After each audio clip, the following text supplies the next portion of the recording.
جسم انسانی اربوں خربوں سیلز یعنی خلیات کا مجموعہ ہے۔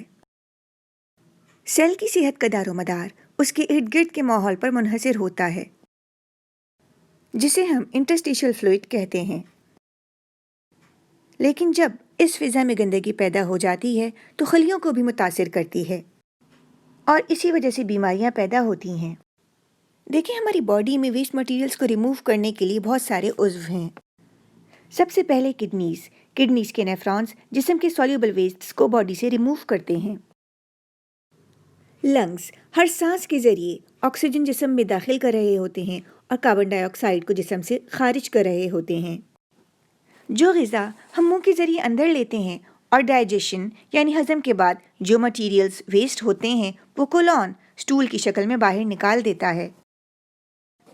اب باری آئی لیور کی، تو جو غذا خون میں شامل ہوئی تھی وہ ڈی ٹاکسیفائی ہونے کے لیے لیور میں داخل ہوتی ہے۔ اسکن کے سویٹ گلینڈز اور سیبیشیس گلینڈز اپنی سیکریشنز کے ذریعے پانی، نمک اور چکنائی کو کنٹرول میں رکھتے ہیں۔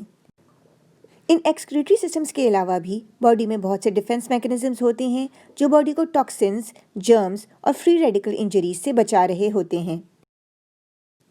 اس قدر بیسٹ کنٹرولنگ سسٹمز کے باوجود کیوں cholesterol, sugar, uric acid, hormonal levels اور کیمیکل ویسٹ بڑھ جاتے ہیں؟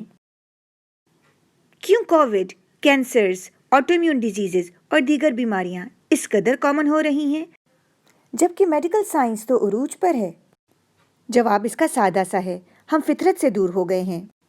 پولوشن کی وجہ سے لنگز کو صاف ہوا نہیں مل رہی، گندے پانی اور پھر فرٹیلائزرز اور پیسٹی سائڈز کی وجہ سے سبزیاں اور پھل آلودہ ہیں، اور اس پر سونے پر سہاگا موبائل اور کمپیوٹر نے ہمیں آرام پسند بنا دیا ہے، اور آئے دن مختلف سٹریسز نے ہماری ذہنی حالت بھی ابتر کر دی ہے۔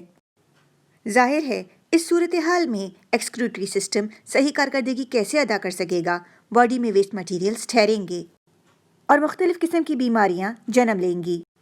ان بیماریوں سے لڑنے کے لیے ہم دوائیوں کا استعمال کریں گے، اور دوائیوں میں بھی تو کیمیکلز ہوتے ہیں، یعنی ان کا لوڈ بھی تمام ایکسکریٹری سسٹم کو اٹھانا پڑے گا۔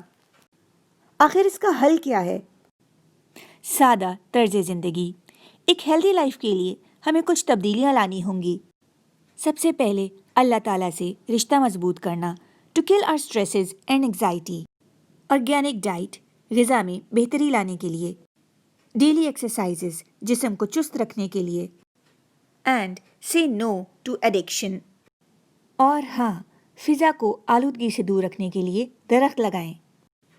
چلیں اب ہم اپنے نقطۂ نگاہ پر آ ہی جاتے ہیں۔ کیا ہجامہ اور ٹاکسک سبسٹنسز کے ریموول میں کوئی ربط پایا جاتا ہے؟ پہلے ہم یہ بتاتے چلیں، ہجامہ زمانہ قدیم سے طبی علاج کے طور پر چلا آ رہا ہے جو روئے زمین پر کئی ہزار سال سے رائج ہے، اور سنت نبوی صلی اللہ علیہ وآلہ وسلم بھی ہے۔ ہجامہ کے لفظی معنی چوسنے کے ہیں، یعنی جسم کی گندگی اور فاسد مواد کو چوس لینا۔